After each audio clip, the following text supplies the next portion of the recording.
2027 നിയമസഭാ തെരഞ്ഞെടുപ്പിൽ BJP അടിപതറും, പരാജയപ്പെടും എന്ന് ഉറപ്പിക്കാൻ വേണ്ടി തന്നെയാണ് യോഗിയുടെ രാഷ്ട്രീയ നെറുകേടുകളെ നിയമത്തിന് മുന്നിൽ കൊണ്ടുവരാൻ കപിൽ സിബൽ നടത്തുന്ന പോരാട്ടം രാജ്യം മുഴുവൻ ശ്രദ്ധിക്കപ്പെടുന്നത്.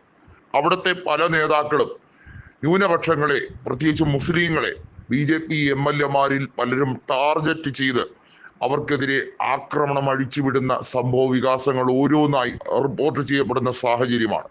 ഇപ്പോൾ ഏറ്റവും ഒടുവിൽ 300ഓളം ഈദ്ഗാഹുകൾ, മദ്രസകൾ, പള്ളികൾ ഇതെല്ലാം പൊളിച്ച സംഭവവുമായി ബന്ധപ്പെട്ട് ഒരു ജുഡീഷ്യൽ കമ്മീഷനെ പ്രഖ്യാപിക്കണം എന്നാവശ്യപ്പെട്ടുകൊണ്ട് കപിൽ സിബലാണ് സുപ്രീം കോടതിയെ സമീപിച്ചത്.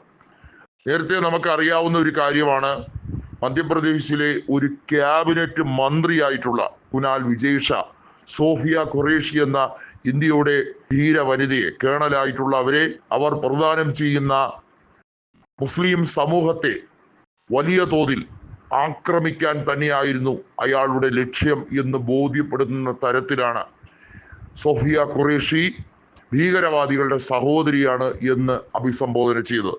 ആ കുനാൽ ഷായ്ക്കെതിരെ നടപടിയെടുക്കാൻ എന്തുകൊണ്ട് തയ്യാറാകുന്നില്ല പോലീസ് എന്നുള്ളതാണ് സുപ്രീം കോടതി ചോദിച്ചത്. കുനാൽ വിജയ് ഷായുടെ മാപ്പ് ഒരിക്കലും അംഗീകരിക്കാൻ കഴിയില്ല എന്ന് പറഞ്ഞ് സുപ്രീം കോടതി തള്ളിക്കളഞ്ഞതാണ്. ഈ രാജ്യത്ത് സംഘപരിവാറിന് ഒരു നിയമവും മുസ്ലിങ്ങൾക്ക് മറ്റൊരു നിയമവും ഒരിക്കലും സാധ്യമല്ല. സംഘപരിവാർ പറയുന്നത് ഇതൊരു ഹിന്ദു രാജ്യമാണ്, ഇത് അവരുടെ അവകാശമാണ്, ഈ രാജ്യത്ത് അവർക്ക് എന്ത് രീതിയിലുള്ള നിയമലംഘനവും നടത്താം എന്നുള്ള തരത്തിലാണ് അവരുടെ പ്രകടനവും പെരുമാറ്റവുമില്ല. അതാണ് സുപ്രീം കോടതിയുടെ ചീഫ് ജസ്റ്റിസ് ആയ ജസ്റ്റിസ് BR ഗവായി ശക്തമായി എതിർത്തുകൊണ്ട് രംഗത്ത് വരുന്നത്. നമുക്കറിയാം, BR ഗവായിയുടെ വിഷയങ്ങൾ പലതും വരുമ്പോൾ BJP അദ്ദേഹത്തിനെതിരെ ഒളിയം പെയ്യുകയാണ്. അദ്ദേഹത്തിനെ ജാതീയമായി ആക്ഷേപിക്കാൻ വരെ ശ്രമം നടക്കുന്നു എന്നുള്ള റിപ്പോർട്ടുകളാണ് പുറത്തു വരുന്നത്. അദ്ദേഹം ദളിത് വിഭാഗത്തിലെ ഒരു പ്രതിനിധി കൂടിയാണ്. സഞ്ജീവ് ഖന്ന എവിടെ വെച്ചാണോ നിർത്തിയത് അവിടെ നിന്നാണ് BR ഗവായി ഓരോ വിഷയങ്ങളും അടിസ്ഥാനപരമായിട്ടുള്ള കാര്യങ്ങളെ പറ്റി ആലോചിച്ച് നിയമ നടപടികൾ എടുത്തു തുടങ്ങുന്നത്.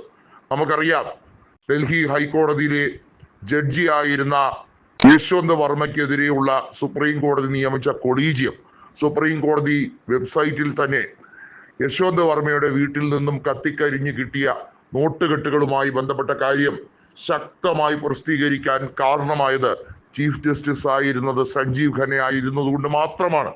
എന്നാൽ സഞ്ജീവ് ഖന്നയേക്കാൾ മികച്ച രീതിയിൽ ഇന്ത്യ മുന്നണിക്കും പ്രതിപക്ഷത്തിനും ഈ രാജ്യത്ത് ശബ്ദമില്ലാത്തവരുടെയും പ്രതിനിധിയായി BR ഗവായി മാറിക്കഴിഞ്ഞിരിക്കുന്നു എന്നത് അഭിമാനകരം തന്നെയാണ്.